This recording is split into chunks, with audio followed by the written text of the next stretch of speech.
Okay, I think we've given everybody long enough. Again, I will show this link here very shortly. This is something that is helpful for you to download. It is part of the presentation. And I will show it again at the end of the webinar. Let's get started today and talk about our presenters. We have Juliet Page, who is the chair of the HAI Fly Neighborly and Environmental Working Group. She's also the subject matter expert for the Volpe National Transportation Systems Center. It's affiliated with the Department of Transportation. She definitely knows what she's talking about. And working with her today is Greg Brown, Director of Education for HAI. And he'll be handling moderating the question during the periods. Speaking of questions, we have 2 question and answer sessions. The first one, Juliet will provide information on general Fly Neighborly advice, and then stop for just a minute or 2 of questions. And then she'll get into the specific information for the Bell 407. And following that will be the second and longer question and answer period. If you do have questions, we do encourage your questions. Please use the question module and not the chat module that's at the bottom of your screen. We do appreciate that. It makes it a little bit easier for us to track the questions that come in. We will do our best to get to every question today. We can't guarantee, depending on how many you have, that we'll get to all of them. We will try to follow up with those questions we can't answer live today. We are recording this webinar. If you are interested in sharing the link, it will be emailed to you. We will also try to get that link posted to our social media channels and to our website within 24 hours. If you go to rotor.org, you will /webinars, you should be able to find all of the webinars in chronological order in the right-hand column, as well as the registration information for the next webinar as well. So let's go ahead and get started. I'd like to introduce Juliet Page from the Volpe Center. Hi, good afternoon, everybody. Thank you for joining us. And I will share my screen and get things fired up here. Share sound is clicked. Go into presentation mode here.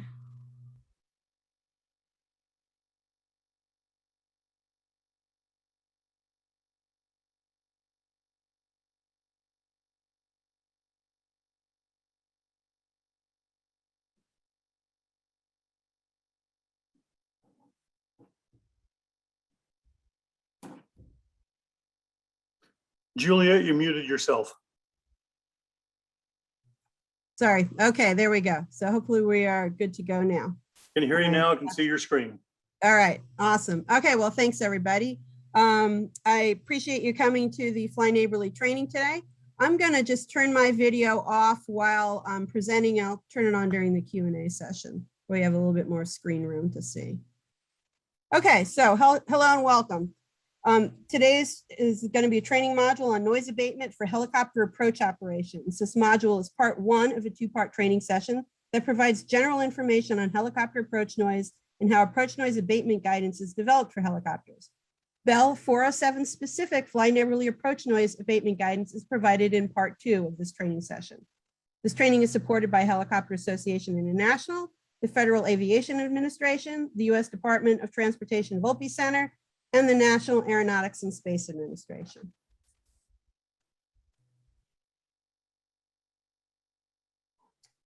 The goal of this training is to provide you, a Bell 407 helicopter pilot, with the knowledge you need to perform quieter approaches in your operations.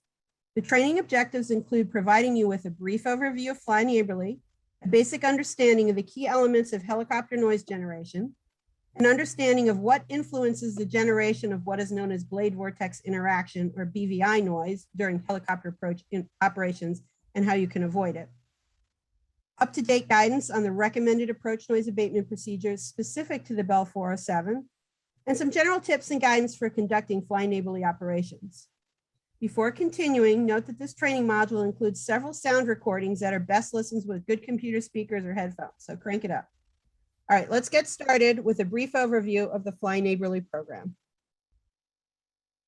The Fly Neighborly was initiated by HAI in the early 1980s and continues to be supported by numerous private and public partners, including the FAA. It's intended to be a holistic approach to mitigating helicopter noise impacts on the community and is more than just noise abatement flight procedures. Operational, geographical, meteorological, emotional, and political aspects all factor into the implementation of Fly Neighborly for a helicopter operation. More recently, Fly Neighborly has been incorporated into the iFly Quiet program launched by the FAA, HAI, and the Vertical Flight Society.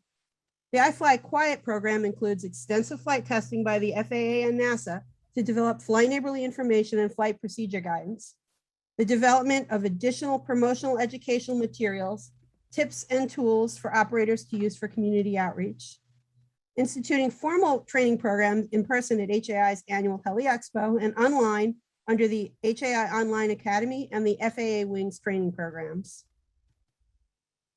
A key objective of Fly Neighborly and iFly Quiet is to provide you, the pilot or operator, with the tools needed to successfully address your community noise issues.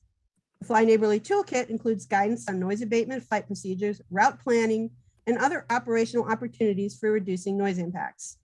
Fly Neighborly and iFly Quiet programs also provide techniques to help you conduct effective community outreach to foster better relationships between you and the communities in which you operate.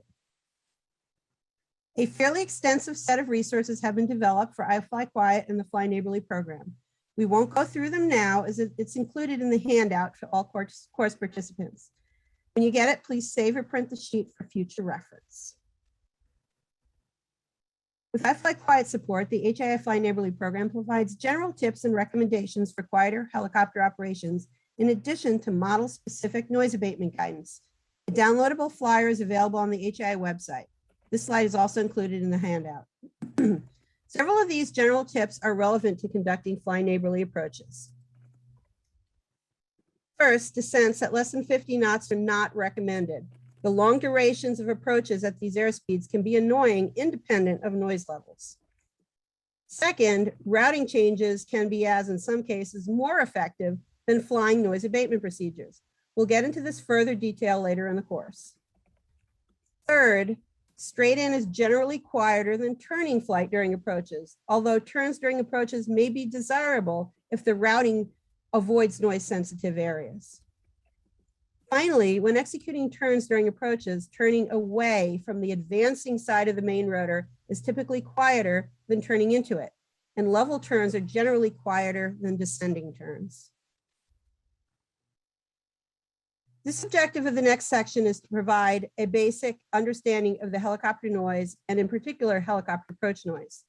Key elements include an overview of the primary source noises emitted by a helicopter in takeoff, cruise, and approach, an understanding of the blade vortex interaction noise, aka BVI noise, the dominant helicopter source noise during approaches. Helicopter source noise is complex. It is typically rotor noise dominated with multiple source noise mechanisms that emit noise with varying characteristics in different directions from the aircraft. The rotor noise sources include thickness noise due to air displacement by the rotating rotor blade.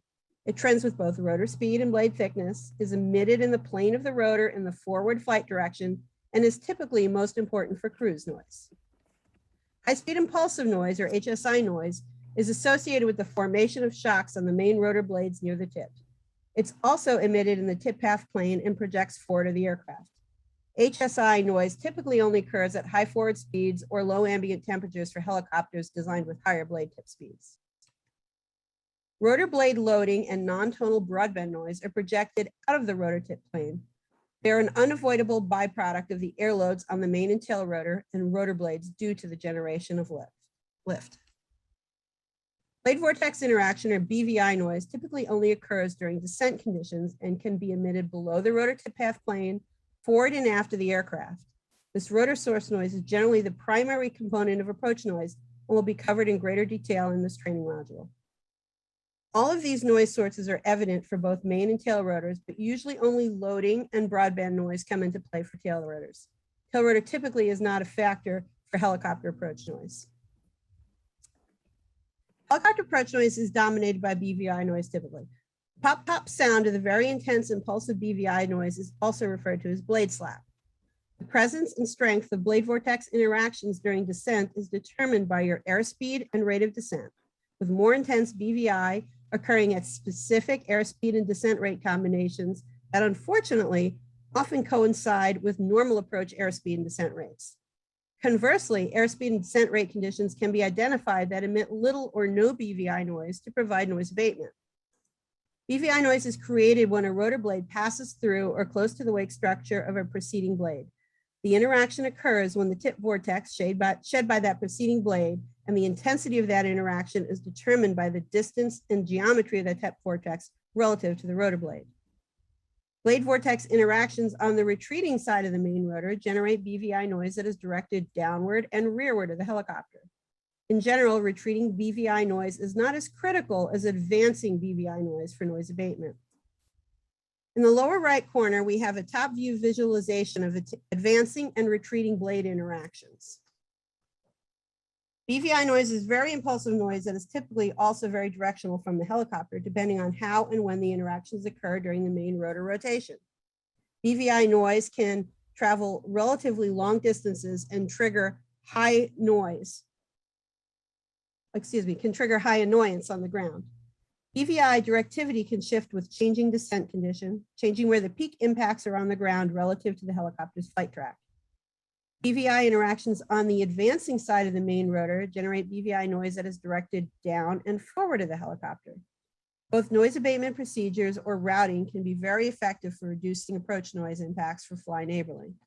Because of the strong relationship with airspeed and descent rate, BVI noise is typically the helicopter source most amenable to reduction or elimination by changing flight condition, and hence has long been a focus for the development and implementation of fly neighborly noise abatement procedures, and is the focus of this training module. The objective of this section is a more detailed understanding of BVI noise emissions during approach and how this understanding is used to define approach noise abatement procedures. Key elements include why BVI noise occurs during some approach conditions, what the deceleration effects on BVI noise emissions are during approach, how noise abatement procedures are defined for avoiding BVI noise based on this information.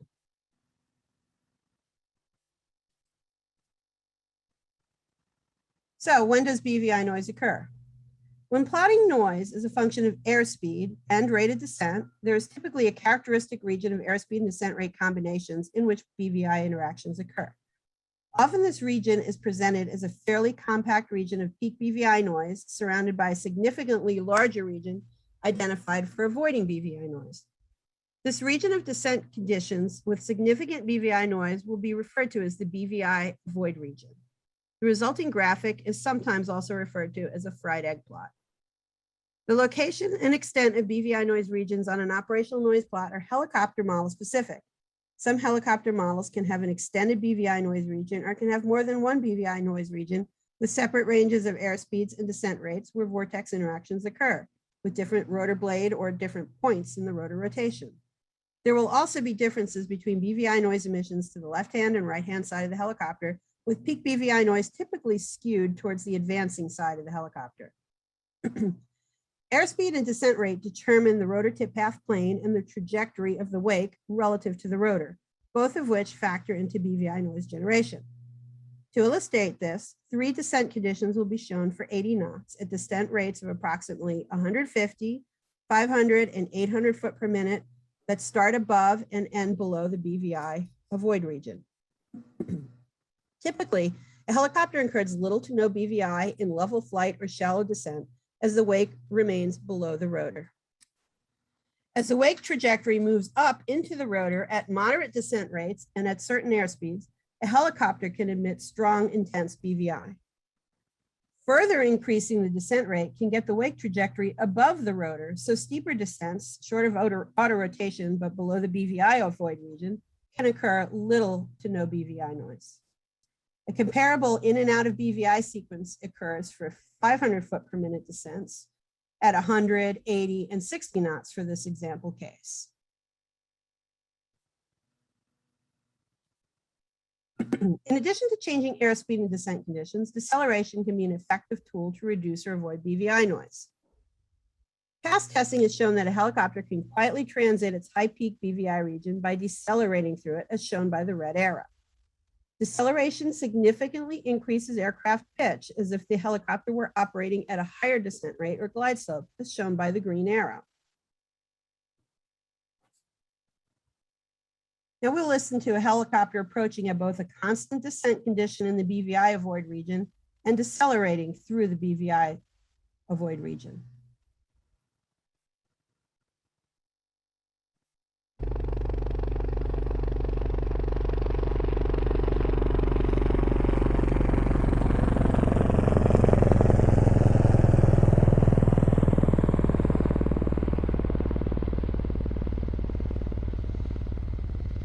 Okay, and here's the second one.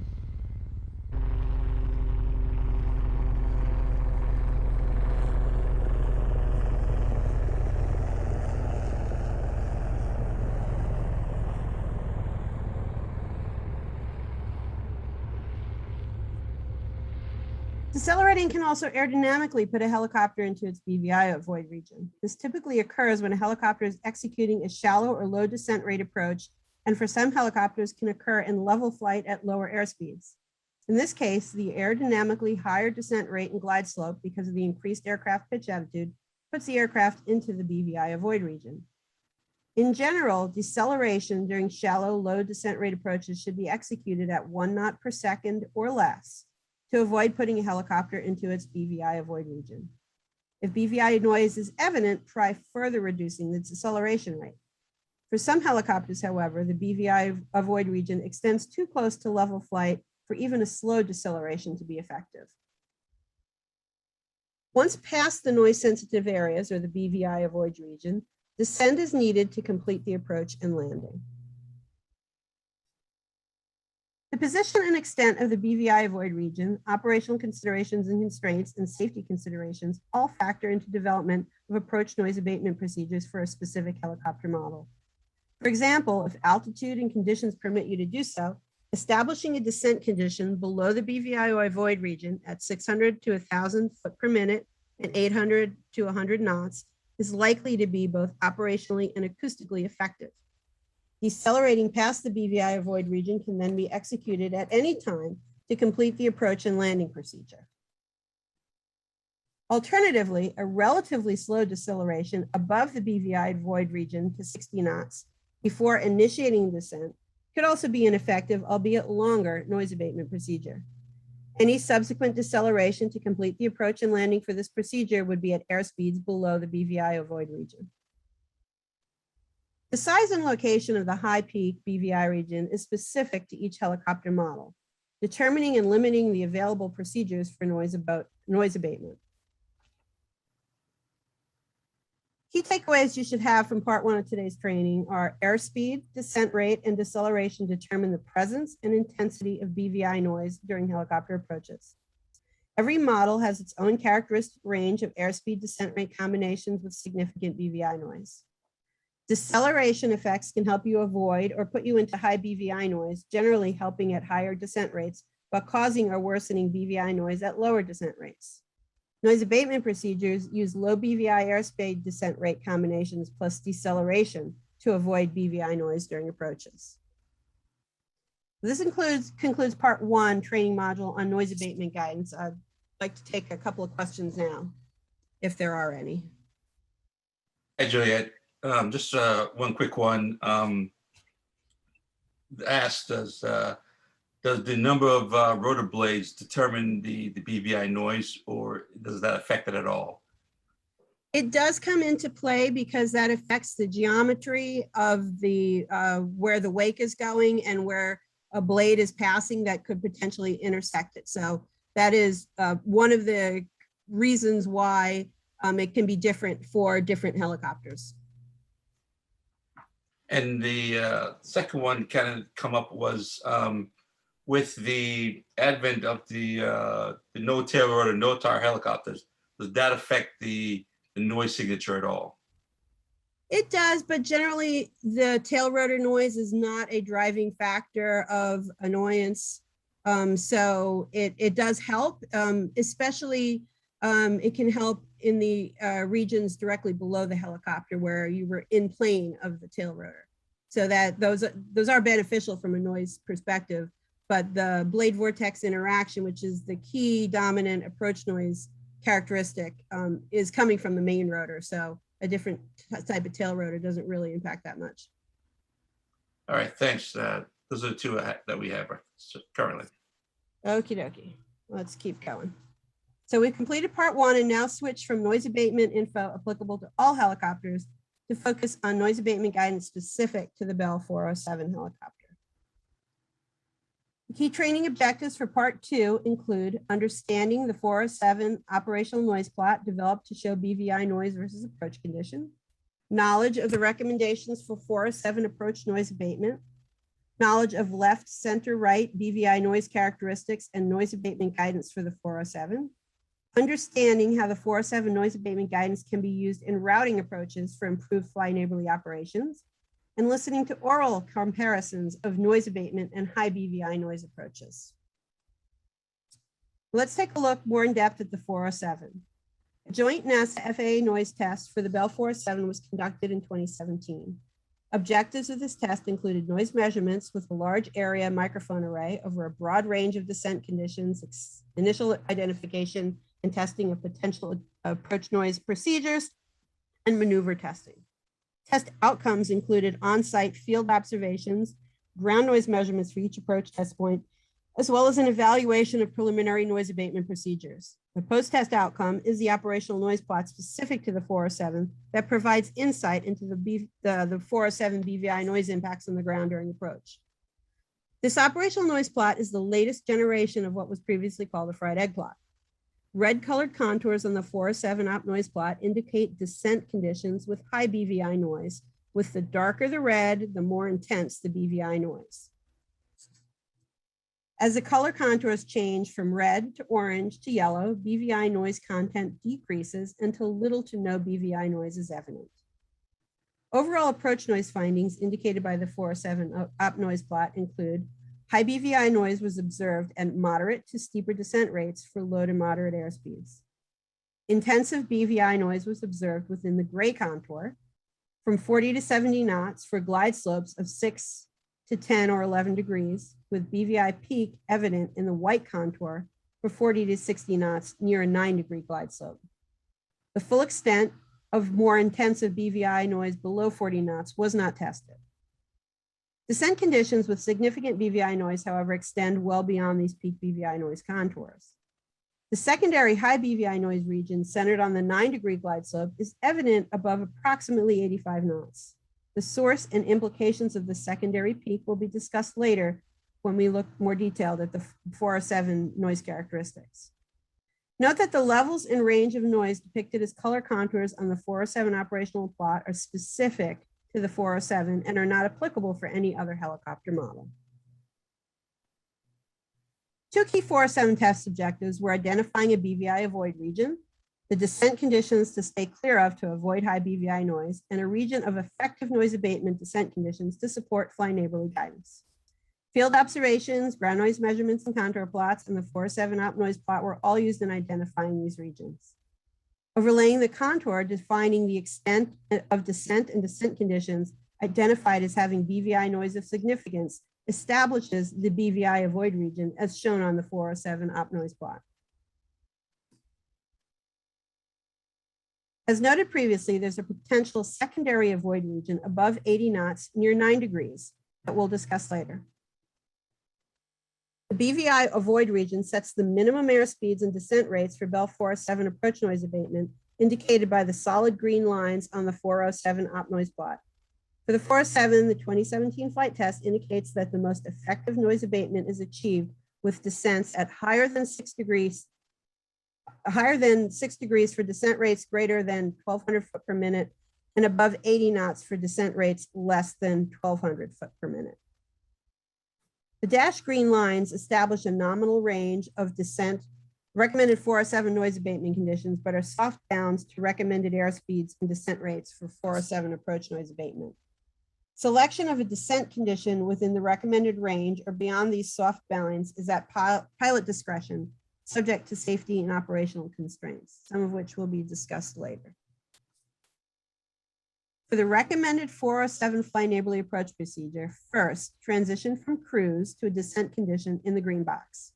How this is done is not critical, but maintaining airspeed above 80 knots while transitioning to the steeper descent conditions is recommended to avoid BVI noise. Once you establish your descent condition, maintain airspeed and descent rate in the green box as long as practical and safe. For approaches at 1,200 foot per minute or greater, decelerate to 40 knots as late and as quickly as practical and safe in order to complete your approach.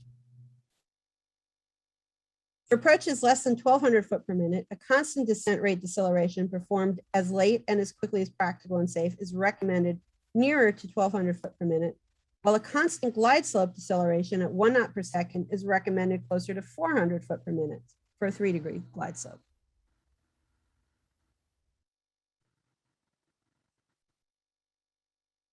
To successfully circumvent the BVI avoid region in between descent rates may require decreasing or increasing descent rate prior to decelerating. Excuse me. Past noise abatement guidance for the 407 recommends a deceleration to 40 knots indicated airspeed in level flight or a shallow descent up to 250 foot per minute, followed by a descent at 500 foot per minute and 40 knots until close to the heliport. The 2017 field observations and test results indicated, however, that a 500 foot per minute descent at 40 knots indicated airspeed, the light blue circle on the 407 op noise plot, is a long duration, high BVI noise condition. The testing further indicated that increasing descent rate at 40 knots to 900 to 1,000 foot per minute, the dark blue circle on the 407 op noise plot, eliminated BVI noise emissions, but did not eliminate the long duration of the approach. Overall, this modification to the past procedure is not as effective as the procedures developed from the 2017 NASA FAA testing, and descending at this modified condition is not recommended as a fly neighborly procedure. On this slide, we're going to listen to several 407 noise recordings, allowing you to compare recommended noise abatement conditions both with a peak BVI condition and with each other. So here we'll first start by listening to the peak BVI noise condition on the top left.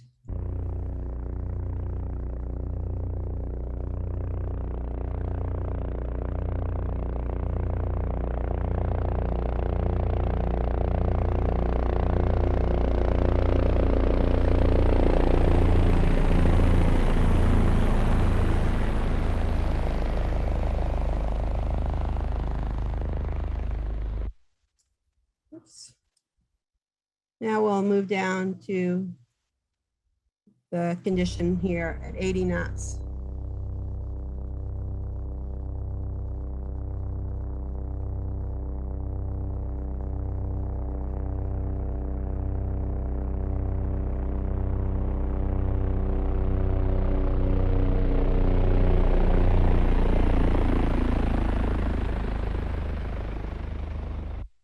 All right, now we'll listen to the 6-degree approach.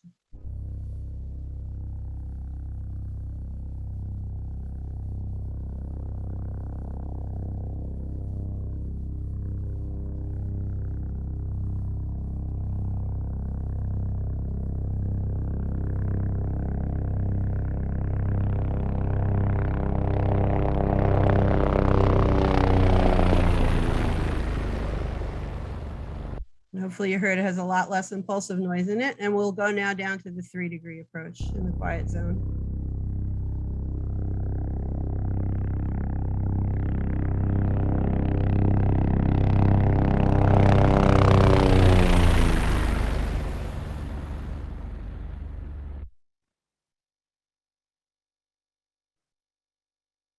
Okay. So for the 407 noise abatement, the recommended high descent rates or deceleration rates in particular bring to bear multiple practicalities and safety considerations for executing these approaches. These considerations arise from both aircraft capabilities and environmental conditions such as wind conditions. First, both pilot workload and passenger comfort can be significant considerations for the high descent or decelerate approaches recommended for 407 noise abatement. White knuckle approaches are not the intent of this guidance. You may, for example, have to fight to get the aircraft down when executing a steep descent with a tailwind, particularly if you're initiating the descent from a set waypoint. I know of one helicopter's noise abatement procedure where this is sometimes necessary. Getting into auto rotation as a normal operating condition is also not the intent of this guidance. Minimum descent rate should be limited so as to avoid going into or in and out of auto rotation. Maximum deceleration rate is set by aircraft capability, but operational considerations, including passenger comfort, will likely limit practical deceleration rates to 2 or 2.5 knots per second. This sets the minimum time requirement needed to decelerate for landing, which in turn sets the minimum starting altitude needed to complete deceleration, an important consideration for high descent rate approaches. For lower cruise approaches, successfully establishing and decelerating from a noise abatement descent condition may necessitate reducing cruise speed as low as near to 80 knots prior to initiating descent, or limit you to a low descent rate noise abatement condition. Furthermore, getting into the minimum airspeed recommendation prior to initiating deceleration to complete the landing may also be necessary to provide sufficient altitude and time for decelerating. You'll also be looking to avoid a vortex ring state condition. Critical descent rates for avoiding vortex ring state are functions of operating weight, rotor RPM, density, altitude, etc.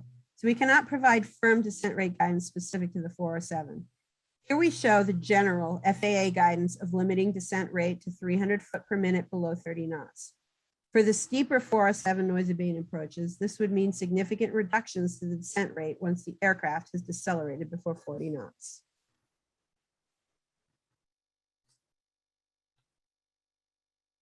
Additional analyses were conducted to evaluate the left, center, right approach noise characteristics of the 407. The 3 wedge geometries on the ground was defined to evaluate left side at or near the flight track and right side noise characteristics.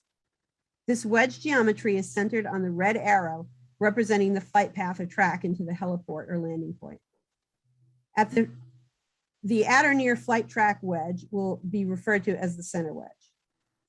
The boundaries of the center wedge on the ground are fixed, so what constitutes the lateral extent, as well as what is far left and far right, is dependent on how steep an approach is executed. For moderate approaches near 6 degrees, the lateral extent of the center wedge will be about 45 degrees out or down from the helicopter. Note that the outer boundaries of the side wedges are not hard boundaries. Although noise further decreases past the side wedges, results obtained for the side wedges will extend for some distance past the side wedges as defined here. This slide shows summary plots of the left, center, and right data, along with the op noise plots for the 407. These left, center, right plots are primarily intended to show additional insights into general 407 BVI noise trends with changes in airspeed and rate of descent. Several key takeaways come from comparison of the left, center, and right noise data trends. First, the highest BVI noise occurs in the center wedge. Significantly lower noise was observed to the left and right, with the lowest noise found to the left of the 407. 407 BVI noise generally decreases with increasing airspeed. Left side noise is both low and fairly independent of descent rate. Center or near flat track noise generally decreases with increasing descent rate, particularly above 60 knots. By contrast, right side noise generally increases with descent rate. So why does this happen? The left, center, right plots and other analysis of the 2017 407 test data clearly indicate that the directivity of BVI noise emissions from the 407 shifts from near the flight track at low descent rates towards the right side of the aircraft as descent rate or glide slope is increased. This behavior explains a secondary peak on the 407 op noise plot, which may not be a secondary peak, but rather a continuation of the primary BVI noise peak. This result also indicates a trade-off between center and right side for noise abatement. Increasing descent rates, in particular high descent rates, can provide noise abatement when approaching over noise sensitive areas near the flight track. But they may fail to provide adequate noise abatement for noise sensitive areas to the right side of the aircraft. Choice of descent condition for noise abatement can therefore be very site and route dependent.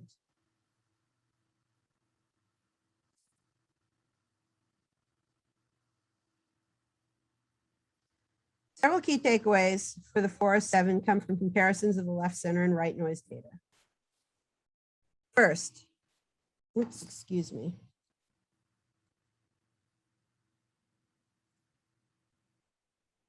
First, peak noise occurs in the center wedge, so avoid approaches directly or over or near noise sensitive areas when possible. Second, when practical, route your flight operations to keep noise sensitive areas to the far left or the far right of the 407 during approaches. What constitutes far left and far right will be somewhat site specific. Third, keeping noise sensitive areas to the far left side of the 407 is the most effective noise abatement option for reducing noise.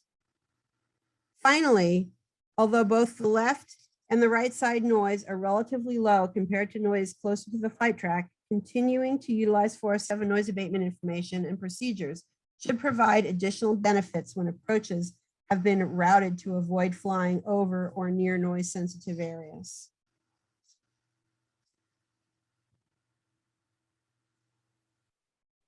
Sample 407 noise recordings are again provided for comparison to the left, center, and right noise for the recommended noise abatement approach conditions with recordings made at a high BVI noise condition. Now we'll listen to some of these. So I'm going to start with the high BVI noise in the center underneath the aircraft.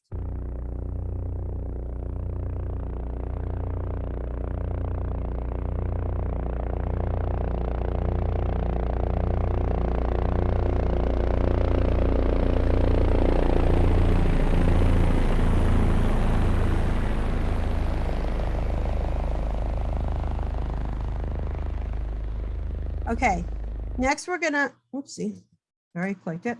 We're gonna move to the right side of the aircraft. For that same operating condition, we're gonna hear what it sounds like on the right side.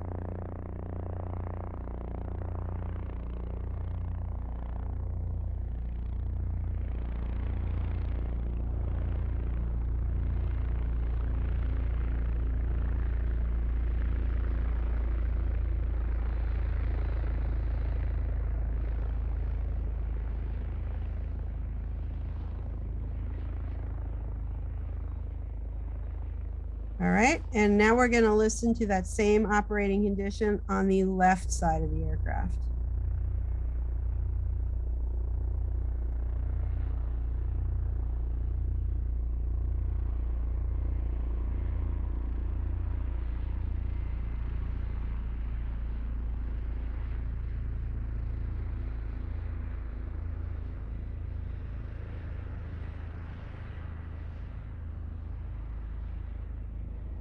All right, so now let's listen to this condition here, which is in the recommended noise abatement area, around 6 degrees, 100 knots, and maybe 1,000 foot per minute descent rate.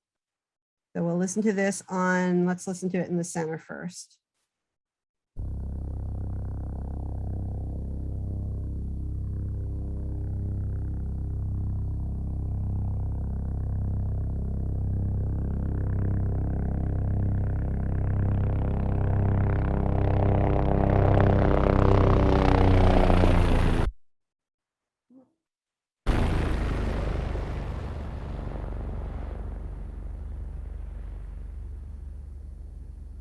All right, and let's listen to that same condition on the right side of the helicopter.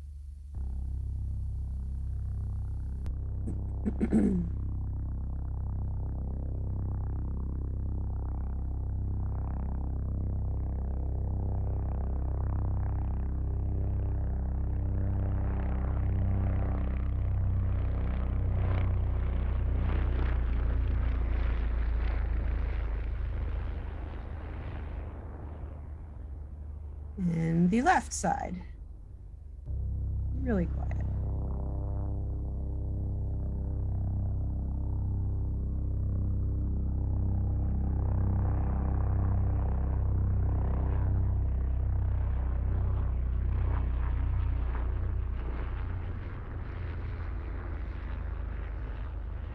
All right, so hopefully that got the point across. So detailed noise abatement guidance helps in defining approach routes with enhanced fly neighborly outcomes. In this case, the flight operation currently conducts approaches along a flight track that impacts many residential neighborhoods. Executing 407 approaches that utilize the recommended noise abatement descent conditions, for example, maintaining cruise altitude as long as possible, then executing a steep or higher airspeed approach may be sufficiently effective. Another option is to reroute the aircraft to take further advantage of the topographical features and the 407 approach noise characteristics. An alternate flight path to reduce noise impacts follows the major commercial road, makes a level turn around ball fields away from the advancing blade side of the rotor that minimizes turn noise, then executes a steeper descent into the helipad over a non-residential area where BVI noise impacts should be reduced. This route may be more practical or safe if a gentler turn is executed prior to the ball fields, allowing for a less steep final descent and higher building clearance near the helipad. A second alternate flight path primarily clears residential areas in a level flight or a very shallow descent, makes a level low bank angle turn, then executes a steeper descent into the helipad over what appears to be a non-residential area. The turn is into the advancing rotor blade and may be around a school for this route. However, either of those things could be an issue. These alternative routes are options to evaluate for modifying the approach route, as several other considerations besides noise abatement effectiveness, including safety, wind constraints, and other factors must be addressed in establishing a new route for fly neighborly.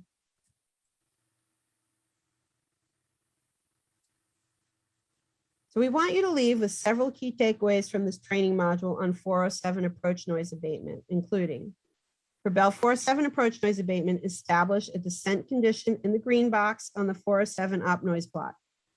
For steeper noise abatement approaches, decelerate as late and quickly as practical and safe to complete the landing, also reducing descent rate below 40 knots to avoid vortex ring state below 30 knots. For shallower noise abatement procedures near to 3 degrees, decelerate at 1 knot per second or less to complete the landing. If possible, avoid approaches over noise-sensitive areas, keeping the noise-sensitive areas to the far left or far right if practical. Keeping noise-sensitive areas to the far left is the most effective. Keep in mind practical and safety considerations, particularly for executing steeper 407 noise abatement approaches. Safety always comes first. These key takeaways from today's 407 noise abatement training are included in this help sheet provided in the handout. When you get it, please save or print it for future reference.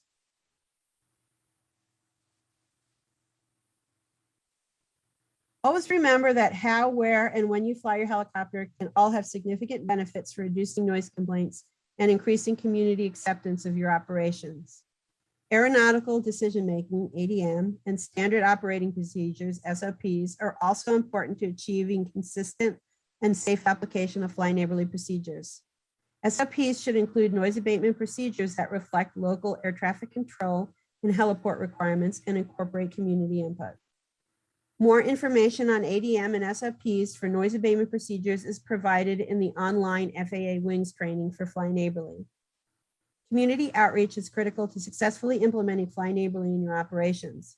Effective outreach can act as a catalyst in further reducing noise complaints. Don't just implement noise abatement procedures. Tell your community that you're doing it and that you're doing it for their benefit and well-being. And finally, developing and implementing Fly Neighborly is not an exact science. If at first you don't succeed, try again. So we'll take some more questions now. Hey, Juliet, well, thanks for that presentation. Some of the questions that are probably popping up, what effect does the weather conditions have on the generation of noise, specifically with the 407? Have you looked at anything with that aspect of it? So the weather conditions, specifically if you have a headwind or a tailwind, can change the effective flight path angle of the helicopter. So that can be taken into account when you're looking at the op noise plot, whether that is moving you to an effectively steeper or shallower flight path angle. So that can either put you into BVI or move you further out of BVI. Also, if you have a tailwind and trying to execute a steep approach can sometimes be a little challenging because, the wind is moving you forward and you're trying to get down to a fixed point on the ground. So, sometimes if you're trying to do a steep approach and you have a tailwind, it's even steeper. And, sometimes that can be challenging or a little too sporty for your passengers or something like that. So the winds do definitely have an impact on fly neighborly and operating condition. It's pure geometry between where the rotor is and where your wake is going and what your effective flight path angle is. Another question, when you look at in dealing with air traffic control and how they get a helicopter direction, have you seen where they get involved also in the flight enabling aspect of with helicopters and how they're directed when they come in and out of airports? So that's a tricky question. So generally noise abatement routes are determined and published and they're recommended. I can't really say for sure whether a particular air traffic controller who's talking over the radio that day is going to suggest something from a noise abatement perspective. I suspect probably not, but I don't really know for sure. But usually some of the airports or heliports that have some recommended noise abatement routes or procedures, those have often been developed beforehand, with the FAA and occasionally with community input as well. So I think I don't know if I can just add a little bit more of that. Part of the intent of the training today is so that the operator understands, while you're flying your helicopter, where is your noise going?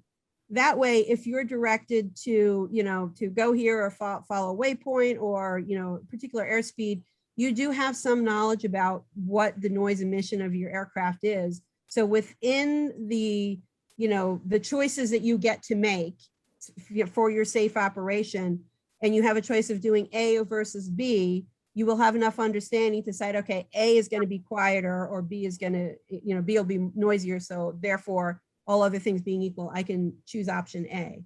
So that's sort of the intent here, is to give pilots just a more general understanding of where their noise is going for a given flight operation or condition. So, as they're getting from here to there, they can fly in a manner that has fewer noise impacts on the ground and on the communities. All right, thanks for the input on that. In the development of the left, right, center, did you fly an actual 407 over those areas to kind of get the acoustics period? Yes, we had an actual 407 flying, and we had, I think like 60 or 70 microphones in a 2-dimensional array, spread over several thousand feet in either direction. And it was a pretty involved flight test. We've conducted several of them over the last 5 years or so. We've measured 9 different particular helicopter models, and we'll be rolling out flying airborne training for each of those 9 models of helicopters. So all of the guidance today is based on measured empirical data that we gathered by doing, pretty detailed, somewhat expensive, acoustical flight testing with real helicopters in the real world under, as controlled conditions as you can get, far away, quiet places and using top of the line acoustic equipment. So there's a bunch of references at the end. So if you want to get into it, there are a number of reports documenting all the gory details of the flight test. They're hundreds of pages long each.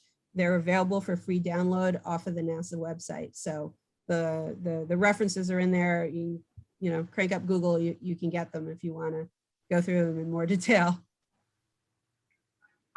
In the experiments that you did, is it all based on coming to a landing area, or was the testing also looking at the cruise aspect of helicopters flying over certain areas? Yeah, the flight tests gathered data for level flight as well as approaches and takeoff and a lot of turns.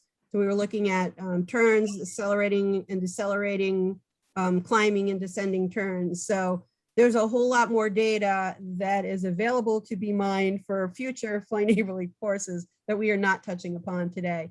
The training today is focusing on reducing the blade vortex interaction noise, which occurs primarily during approach conditions. And so that's the scope of what we are covering today. There's a lot more information out there about the other operating modes as well. Okay. I think that's all we have for questions. So just from your perspective, any last advice you'd hand out there to folks as they are flying their 407s and as far as noise abatement procedures? So I think the important thing is to kind of get a picture of that op noise plot, you know, the red, orange, yellow one, kind of get that embedded in your head. And, you know, you kind of visualize where those high noise regions are, the BVI avoid any region, and understand how in your daily operations you can avoid that. The other thing to get in your head is the set of the left, center, right, the blue and the green dot plots. And, you know, just by looking at that, hey, you know, the left side of your helicopter is much quieter than the right side. So if you know there's a noise sensitive area over there, put that on the left side of your helicopter and see if there's a way you can route to the right of that noise critical area and keep the quieter zone on the left there.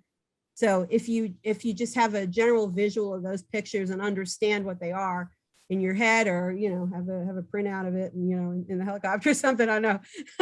I think those are the key takeaways. You know, there's a lot of flexibility in terms of what you can do to reduce noise. You don't always have to fly at what gives you the maximum reduction. Getting a little bit of reduction is good too. And routing, even if you're not changing the operational mode to a super quiet state, routing can buy you a whole lot as well, even if you are flying in one of the red high peak BVI noise regions because you have no choice because of some other operational constraint. So, you know, safety always comes first. Noise is secondary to that. So, you know, safety is number one. But when you do have options, pick the quieter one. Yeah, that's great advice. And again, thanks again, Julia, for that excellent presentation. I appreciate it. Right. And just let everyone out there know that a lot of the training is available at HAI, and there's more to come. So look forward to those. And I think it's important as we move forward, as we go forward in flying our helicopters, to be aware of the noise areas and sensitivity to your neighbors as you fly over it. So thanks you for that information, and look forward to seeing you. And folks out there come to Heli Expo, you'll get a lot more information. You'll see Juliet there as well, and you can ask more questions as you can. So thanks everyone for participating, and I turn it back over to Dan. Thanks. Thanks, Greg. Thanks, Juliet. Do appreciate the presentation again today. As always, the information is just invaluable. I know we had a lot of 407 operators on the webinar today, so hopefully they'll be able to share it with people who are out flying a little later on. I do want to share once again the document, the Fly Neighborly help sheet. I did send that out in the chat function. It's hai.rotor.org/PR542. Please go ahead and take a second to write that down. Use your camera to do a screen capture, do a print screen. Just do whatever you can to grab that real quick. I'll hold that on for just another minute or a second or two.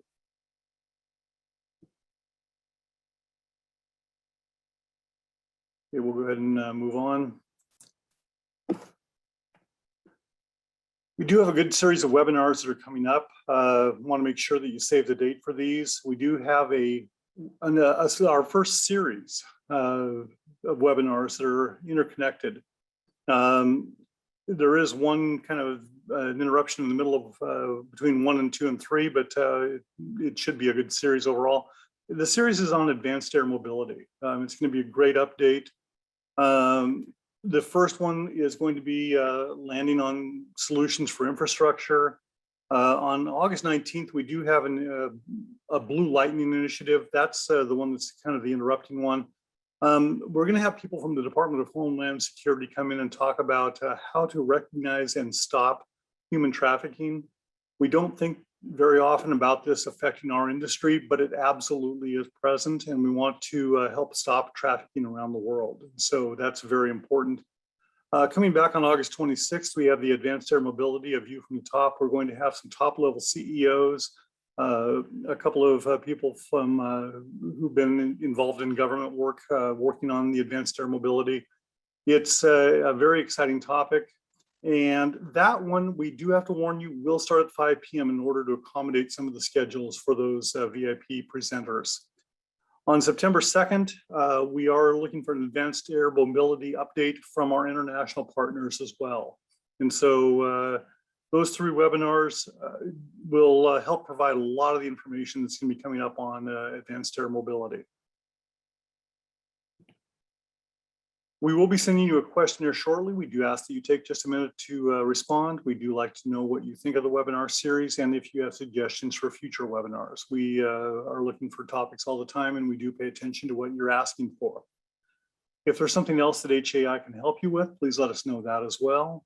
Please let Jim Viola, our president, know he was not able to attend today. He had a prior engagement, but he does see the emails that come to him at president@rotor.org. All you have to do is send Jim a quick email, and he does task the staff with responding to these emails as appropriate. We do want to provide information to everybody all the time about what's going on in the industry. A couple of great ways to do that are our new website, rotormedia.com. We produce our Rotor Daily e-newsletter there that sums up the day's VTOL news. You can also find Rotor Magazine on there, our quarterly publication that's produced by and for the VTOL industry.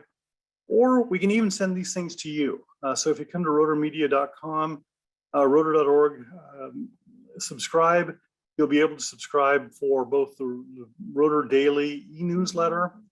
That's a daily news aggregator of 10 to 20 stories that's going on in the industry today. You can also sign up for Rotor Magazine print editions and digital editions. They can either be mailed or emailed to you. And the Rotor Now app, we are going to put the latest VTOL news right on your phone too. That does conclude our webinar today. We do appreciate that you were able to take the time to join us. We are grateful that you want to know more about the industry and how to fly neighborly with your 407. We do ask that you fly safe, that you be safe until next week. And then we'll see you again very, very soon.